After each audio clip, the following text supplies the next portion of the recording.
പ്രിയപ്പെട്ട സുഹൃത്തുക്കളെ, ഒരു പൊതുപ്രവർത്തകൻ എന്നുള്ള നിലയിൽ ഞാൻ വളരെ വർഷങ്ങൾക്ക് മുമ്പ് തന്നെ രമേശ് ചെന്നിത്തലയെ പിന്തുണയ്ക്കുന്ന ഒരു നിലപാടാണ് പരസ്യമായി എടുത്തിട്ടുള്ളത്. രമേശ് ചെന്നിത്തലയെ പിന്തുണയ്ക്കുന്ന നിലപാടെന്ന് പറയുമ്പോൾ രമേശ് ചെന്നിത്തല വിമർശിച്ചിട്ടില്ല എന്നുള്ള, വിമർശിച്ചിട്ടുമുണ്ട്, കാര്യമായി വിമർശിച്ചിട്ടുമുണ്ട്. പക്ഷേ രമേശ് ചെന്നിത്തല പ്രതിപക്ഷ നേതാവായിരുന്ന സമയത്തും, അതായത് 2016-21 കാലഘട്ടത്തിലും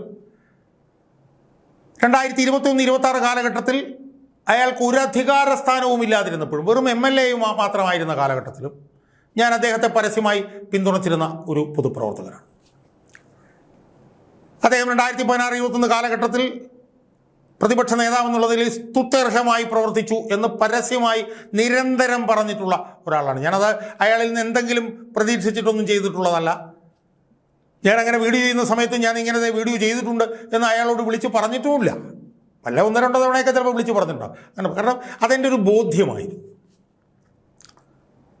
കോൺഗ്രസിനെ നയിക്കാൻ താരതമ്യേന ഉള്ളതിൽ വെച്ച് ഞാൻ പറഞ്ഞത് അബ്സല്യൂട്ടാണ് എന്നുള്ള അഭിപ്രായമായിരിക്കില്ല, റിലേറ്റീവായിട്ട് രമേശ് ചെന്നിത്തലയ്ക്ക് കഴിയും എന്നുള്ള ബോധ്യത്തിൻ്റെ അടിസ്ഥാനത്തിലാണ് 2016-21 കാലഘട്ടത്തിൽ ഞാൻ അയാളെ പിന്തുണച്ചത്.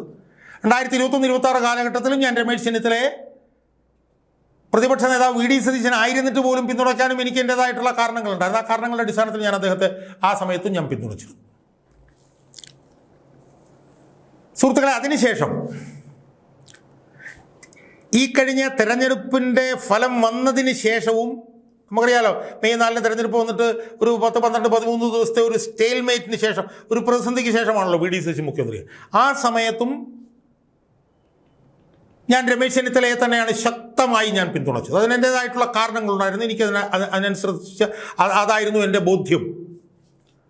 അങ്ങനെ പിന്തുണച്ച സമയത്തും ഞാൻ രഹസ്യമായിട്ടല്ല രമേശ് ചെന്നിത്തലയെ പിന്തുണച്ചത്, പരസ്യമായിട്ട് തന്നെയാണ് ഞാൻ രമേശ് ചെന്നിത്തലയെ പിന്തുണച്ചത്. അതിനെനിക്ക് ഒരുപാട് വിമർശനങ്ങൾ ഞാൻ ഏൽക്കേണ്ടി വന്നിട്ട് അതൊന്നും എനിക്ക് പ്രശ്നമല്ല. വിമർശനങ്ങളൊന്നും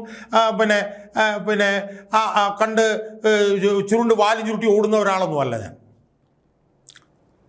ആ സമയത്തൊക്കെ രമേശ് ചെന്നിത്തലയെ ഞാൻ പിന്തുണയ്ക്കുമ്പോൾ എനിക്ക് അതിനനുസൃതമായിട്ടുള്ള കാരണങ്ങൾ ഉണ്ടായിരുന്നു. ആ കാരണങ്ങളുടെ അടിസ്ഥാനത്തിലാണ് ഞാൻ രമേശ് ചെന്നിത്തലയെ പിന്തുണച്ചത്. അങ്ങനെ രമേശ് ചെന്നിത്തലയെ പിന്തുണയ്ക്കുന്ന സമയത്ത് ഞാൻ നേരത്തെ സൂചിപ്പിച്ചതുപോലെ അബ്സൊല്യൂട്ടായിട്ട് ഒന്നും അല്ല ഞാൻ പിന്തുണച്ചത്, റിലേറ്റീവായിട്ടാണ്. ഉള്ളതിൽ എന്തുകൊണ്ട് രമേശ് ചെന്നിത്തലയാണ് മെച്ചം, ഭേദം എന്നാണ് ഞാൻ പറഞ്ഞത്. അച്യുതാനന്ദൻ ഉണ്ടായിരുന്നപ്പോൾ അച്യുതാനന്ദനെ ഞാൻ അബ്സൊല്യൂട്ടായിട്ടാണ് പിന്തുണച്ചത്. അച്യുതാനന്ദൻ മാത്രമേ ഇതിനകത്തുള്ളൂ, വേറെ ആരും ഇല്ല എന്നെനിക്ക് പൂർണ്ണമായ ബോധ്യമുണ്ട്. അതുകൊണ്ട് അത് അബ്സൊല്യൂട്ടായിരുന്നു. പക്ഷേ രമേശ് ചെന്നിത്തലയെ സംബന്ധിച്ചിടത്തോളം എൻ്റെ പിന്തുണ റിലേറ്റീവായിരുന്നു, ഉള്ളവരിൽ ഭേദം. ഞാനെന്നാൽ അതിൻ്റെ കാരണങ്ങൾ എണ്ണി ഞാൻ പറഞ്ഞിട്ടുണ്ട്. ഞാൻ പറഞ്ഞിട്ടുണ്ട്. ഭരണപരിചയം എന്നുള്ളത് ഞാൻ പറഞ്ഞിട്ടുണ്ട്. ഒരു പാർട്ടി സംഘടനയെ മുന്നോട്ട് കൊണ്ടുപോകുന്നതിലുള്ള കഴിവ് അത് ഞാൻ പറഞ്ഞിട്ടുണ്ട്. അതെല്ലാം ഞാൻ പറഞ്ഞിട്ടുണ്ട്. പക്ഷേ അത് പറയുമ്പോഴും നിലപാടുകൾ സംബന്ധിച്ച് ഉള്ള വീഴ്ചകളും ഞാൻ ചൂണ്ടിക്കാണിച്ചിട്ടുണ്ട്. പക്ഷേ കേരളത്തിൽ UDF സർക്കാരിന് ആര് മുഖ്യമന്ത്രിയാകണം എന്ന് സംബന്ധിച്ച് അന്ന് 3 പേരുണ്ടായിരുന്നു. ഒന്ന് VD സതീശൻ, അയാൾ പ്രതിപക്ഷ നേതാവായിരുന്നു, അതുകൊണ്ട് അയാൾ മുഖ്യമന്ത്രിയാവണം എന്നുള്ള ഒരു അഭിപ്രായം. VD സതീശൻ നിലപാടുകളുടെ രാജകുമാരൻ എന്നൊക്കെ പറഞ്ഞു, പട നയിക്കുന്നവൻ തന്നെ നാട് നയിക്കണം എന്നൊക്കെ പറഞ്ഞു എന്ന് VD സതീശൻ ഉണ്ടായിരുന്നു. KC വേണുഗോപാൽ ഉണ്ടായിരുന്നു. KC വേണുഗോപാലിനായിരുന്നു MLA-മാരുടെ പിന്തുണ. കൂട്ടത്തിൽ രമേശ് ചെന്നിത്തലയും ഉണ്ടായിരുന്നു. എന്നാൽ ഇവരിൽ 3 പേരിൽ വെച്ച് രമേശ് ചെന്നിത്തലയാണ് കേരളത്തിൽ മുഖ്യമന്ത്രിയാകാൻ താരതമ്യേന ഇവരിൽ യോഗ്യൻ എന്നായിരുന്നു എൻ്റെ പരസ്യമായിട്ടുള്ള നിലപാട്. അതിൻ്റെ കാരണങ്ങളും ഞാൻ കൃത്യമായി നിരത്തിയിരുന്നു. എന്നാൽ അതിനെന്നെ വിമർശിച്ച എൻ്റെ സുഹൃത്തുക്കൾ തന്നെയുണ്ട്, ഒരുപാട് പേരുണ്ട്. ഇടതുപക്ഷ ആഭിമുഖ്യമുള്ള എൻ്റെ സുഹൃത്തുക്കൾ ഉൾപ്പെടെ രമേശ് ചെന്നിത്തല മുഖ്യമന്ത്രി ആകാൻ യോഗ്യനല്ലെന്നും സതീശനാണ് യോഗ്യനെന്നും ആണ് എന്നോടൊന്ന് പറഞ്ഞിരുന്നത്. സുഹൃത്തുക്കൾ, അതിൽ പ്രധാനമായിട്ട് അവർ പറഞ്ഞിരുന്നത് സതീശനാണ് നിലപാടുകളുള്ള ആളാണ് സതീശൻ. ആ നിലപാടുകളാണ് ഒരു മുഖ്യമന്ത്രിക്ക് വേണ്ടത്, അതുകൊണ്ട് സതീശനാണ് മുഖ്യമന്ത്രി ആവേണ്ടത് എന്നായിരുന്നു എന്നെ പ്രതിരോധിക്കാൻ വേണ്ടി എൻ്റെ ഇടതുപക്ഷ സുഹൃത്തുക്കൾ തന്നെ എന്നോട് പറഞ്ഞിരുന്നു. ആ നിലപാടുകളുടെ വിഷയം വരുമ്പോൾ സതീശനൊപ്പം നിർത്താൻ രമേശ് ചെന്നിത്തലയെ കഴിയില്ല, അതുകൊണ്ട് സതീശനാണ് ആവേണ്ടത് എന്ന് പറഞ്ഞു. സതീശന് വലിയ തോതിലുള്ള പിന്തുണ പൊതുമണ്ഡലത്തിൽ നിന്ന് ലഭിച്ചു. സതീശനെ പിന്തുണയ്ക്കുന്ന MLA-മാരുടെ എണ്ണം വളരെ കുറവായിരുന്നിട്ട് പോലും പൊതുമണ്ഡലം പിന്തുണച്ചതുകൊണ്ട് സതീശൻ മുഖ്യമന്ത്രിയായി. വേണുഗോപാൽ മുഖ്യമന്ത്രിയാവുന്നതിനോട് എനിക്ക് വിമർശനങ്ങളുണ്ടായിരുന്നു. ആ വിമർശനങ്ങൾ ഞാൻ ഇപ്പോഴും നിലനിർത്തുന്നുണ്ട്, ഇല്ലെന്ന് ഞാൻ പറയുന്നില്ല. എന്തായാലും സതീശൻ മുഖ്യമന്ത്രിയായി. സുഹൃത്തുക്കളെ, സതീശൻ മുഖ്യമന്ത്രിയായി 2 മാസം പൂർത്തിയാക്കുന്ന ഈ അവസരത്തിൽ എനിക്കെൻ്റെ പ്രേക്ഷകരോട് നെഞ്ചത്ത് കൈവച്ച് എനിക്ക് പറയാനുള്ളത്, രമേശ് ചെന്നിത്തല മുഖ്യമന്ത്രി ആയിരുന്നെങ്കിൽ എത്രയോ നല്ലതാകുമായിരുന്നു ഭരണം എന്നാണ് എനിക്ക് പറയാനുള്ളത്. എൻ്റെ സുഹൃത്തുക്കൾക്ക് വേണേൽ ചോദിക്കാം, ഈ ഗവൺമെൻറ് അധികാരത്തിൽ വന്നിട്ട് 2 മാസമല്ലേ ആയുള്ളൂ, ആ 2 മാസത്തിനുള്ളിൽ ഇങ്ങനൊരു അഭിപ്രായം പറയാമോ എന്ന് ചോദിക്കാം.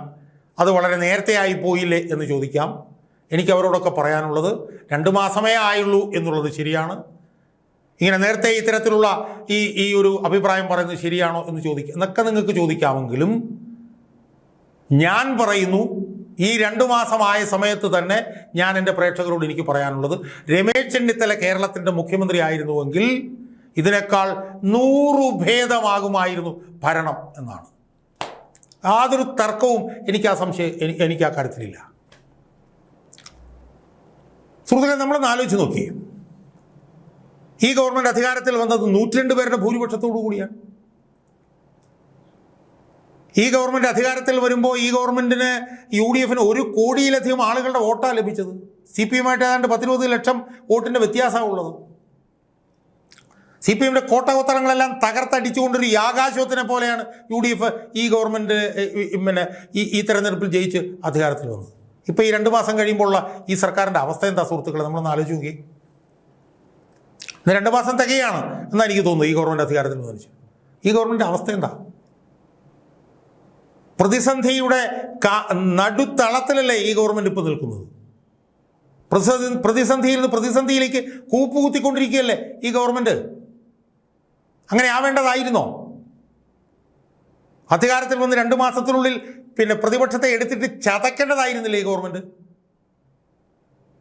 പ്രതിപക്ഷത്തിനെ ഈ പറഞ്ഞതുപോലെ കീറി പറിക്കേണ്ട സമയമല്ലായിരുന്നു ഈ കഴിഞ്ഞ 2 മാസം?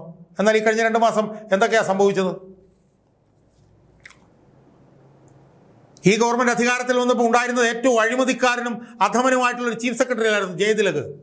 അയാളെ എടുത്ത് മാറ്റുമെന്ന് അയാൾക്ക് തന്നെ ഉറപ്പായിരുന്നു. അതുകൊണ്ടാണ് അയാൾ പെൻഷൻ പേപ്പേഴ്സ് എല്ലാം ശരിയാക്കി വെച്ചത്. ആ വൃത്തികെട്ടവനെ, ആ അധമനെ, എല്ലാത്തരം ആരോപണങ്ങളും കേട്ടിട്ടുള്ള, സ്ത്രീ വിഷയം ഉൾപ്പെടെയുള്ള കാര്യങ്ങളിൽ ആരോപണ വിധേയനായ, മുട്ടിൽ മരമുറി കേസിൽ പോലും പ്രധാന പ്രതിയാവേണ്ട അയാളെ ചിറകിനടിയിൽ ചേർത്ത് നിർത്തി സംരക്ഷിക്കുന്ന പ്രവർത്തനമല്ലേ 42 ദിവസം സതീശൻ തുടർന്നത്? അയാൾക്ക് ഒരു പോറൽ പോലും ഏൽക്കാതെ അയാൾ ഇറങ്ങിപ്പോയില്ലേ? അതിനുശേഷം ഒരു ചീഫ് സെക്രട്ടറി വന്നു, ഇപ്പോഴിരിക്കുന്ന ചീഫ് സെക്രട്ടറി. അയാൾക്കെതിരെ IAS-ലെ തന്നെ 5 വനിതകളുടെ പരാതി അയാൾക്കെതിരെ ഉയർന്നതല്ലേ? അയാളിരുന്ന സ്ഥാനത്ത് നിന്ന് അയാളെ 2019 മാറ്റിയതല്ലേ? ആ പരാതികളൊക്കെ ഒന്നും തീർന്നിട്ടുണ്ട് എന്ന് അദ്ദേഹം വിചാരിക്കേണ്ട എന്നാണ് എനിക്ക് വിശ്വനാഥ് സിൻഹയോട് സൂചിപ്പിക്കാൻ. ഒരു പിടി ഗുരുതരമായിട്ടുള്ള ആരോപണ വിധേയനായിട്ടുള്ള അയാളെ ഇപ്പോൾ വീണ്ടും ചീഫ് സെക്രട്ടറിയാക്കി എടുത്തു വെച്ചിരിക്കും. പിണറായി വിജയനെതിരെ തൻ്റെ ഭാവി പോലും അപകടപ്പെടുത്തിക്കൊണ്ട് ശക്തമായിട്ടുള്ള സമര പോരാട്ടങ്ങൾക്ക് നേതൃത്വം കൊടുത്ത B. അശോക് അയാളെ ഒരു സ്ഥാനം മാത്രമാക്കി മൂലയ്ക്ക് ഇരുത്തി വച്ചിരിക്കുന്നു. പ്ലീഡർ നിയമനം ആദ്യ അവസാനം പ്രതിസന്ധിയല്ലായിരുന്നു. ശബരിമല കേസിൽ പ്രതിയായിട്ടുള്ള ആളെ പ്ലീഡറാക്കി വെക്കുന്നു, SFI-ക്കാരെ പ്ലീഡറാക്കി വെക്കുന്നു, CPM-കാരെ പ്ലീഡറാക്കി വെക്കുന്നു, CPI-ക്കാരെ, RSS-കാരെ ഉൾപ്പെടെ പ്ലീഡറാക്കി. എന്തൊരു ഗതികെട്ട അവസ്ഥയായിരുന്നു നമ്മൾ ആലോചിച്ച് നോക്കുക. അധികാരത്തിൽ കയറിയ ഉടനെ തന്നെ വീര്യം കുറഞ്ഞ മദ്യവുമായി ബന്ധപ്പെട്ട് ആരോപണം, അദാനിയുമായി ബന്ധപ്പെട്ട് തുറമുഖവുമായി ബന്ധപ്പെട്ടിട്ടുള്ള ആരോപണം, അദാനിയുടെ ഉന്നത ഉദ്യോഗസ്ഥരെ കാണാൻ ശബരിമല കേസിലെ പ്രതിയുമായി ചോദ്യം ചെയ്ത ആളുമായി ചാർട്ടേഡ് വിമാനത്തിൽ പോയതുമായി ബന്ധപ്പെട്ടിട്ടുള്ള ആരോപണം. ഇപ്പോൾ ഏറ്റവും കഴിഞ്ഞ ദിവസം 10,000 കോടി രൂപ ടാറ്റ മുതൽ മുടക്കുമെന്ന് പച്ചക്കള്ളം പറഞ്ഞ ആരോപണം. ഞാൻ ഈ CPM-കാരെ സതീശനെതിരെ പറഞ്ഞ ആരോപണങ്ങൾക്കൊന്നും വൗച്ചിയുന്ന ആളല്ല. പക്ഷേ നുണേശൻ എന്നിവർ പറഞ്ഞതിനകത്ത് കുറച്ച് കാര്യമുണ്ടോ എന്നെനിക്കിപ്പോൾ ഒരു സംശയം തോന്നുന്നു. സുകുമാരൻ നായരുമായി ബന്ധപ്പെട്ട് ഉള്ള ആരോപണങ്ങൾ, സുകുമാരൻ നായരുമായിട്ട് ഞാൻ വളരെ മാന്യമായി സംസാരിച്ചു. സുകുമാരൻ നായർ വന്ന് ചതച്ച് കളഞ്ഞില്ലേ? 5 ദിവസം സുകുമാരൻ നായർ വിളിച്ചിട്ട് തിരിച്ചു വിളിച്ചില്ല. അദ്ദേഹം ഒരു പ്രധാനപ്പെട്ട സാമുദായിക സംഘടനയുടെ ജനറൽ സെക്രട്ടറി അല്ലേ സുഹൃത്തുക്കളെ? പച്ചക്കള്ളം പറയുന്ന സ്വഭാവം. ഇപ്പോഴത്തെ അവസാനം കേസുമായി ബന്ധപ്പെട്ട് വന്നില്ല. എന്തൊരു അഹങ്കാരം, എന്തൊരു താൻ പ്രമാണിത്വം എന്ന് ആലോചിച്ച് നോക്കി നമ്മൾ. എന്തൊരു അഹങ്കാരവും താൻ പ്രമാണിത്വം. No no no no no നിങ്ങൾക്കെന്ത് കാര്യം? ആക്രമണത്തിന് വിധേയരായി SFIക്കാരുടെയും CPMകാരുടെ ആക്രമണത്തിന് വിധേയരായി തല തല്ലി പൊളിക്കപ്പെട്ട് ജയിലിൽ കിടന്ന കേസുകാർ നിങ്ങൾക്കെന്ത് കാര്യം എന്ന് ചോദിക്കുകയാണ് ഇയാൾ. കേസുവിൻ്റെ സംസ്ഥാന പ്രസിഡന്റ് മുമ്പിൽ നിൽക്കുമ്പോൾ അയാളെ കാണാതെ പോവുകയാണ് ഇയാൾ. എന്നാലോചിച്ച് നോക്ക്, എത്ര ഗതികെട്ട അവസ്ഥയാണ് ഈ ഗവൺമെൻറ് അധികാരത്തിൽ വന്ന് 2 മാസത്തിനുള്ളിൽ. ഞാൻ അതുകൊണ്ടാണ് ഈ പശ്ചാത്തലത്തിൽ ഞാൻ പറയുന്നത്, ഈ സാഹചര്യങ്ങളിലൊക്കെ രമേശ് ചെന്നിത്തല ആയിരുന്നെങ്കിൽ എന്താകുമായിരുന്നു അവസ്ഥ എന്നാലോചിച്ച് നോക്കി. ഇതുപോലെ ആകുമായിരുന്നോ പ്രതികരണം? നമ്മളൊന്ന് ആലോചിച്ച് നോക്കി. ഉന്നത പോലീസ് ഉദ്യോഗസ്ഥരുടെ അഴിച്ചുപണി വന്നപ്പോൾ എന്തുമാത്രം സമ്മർദ്ദങ്ങൾ രമേശ് ചെന്നിത്തലയ്ക്ക് മുന്നിലേക്ക് വന്നു.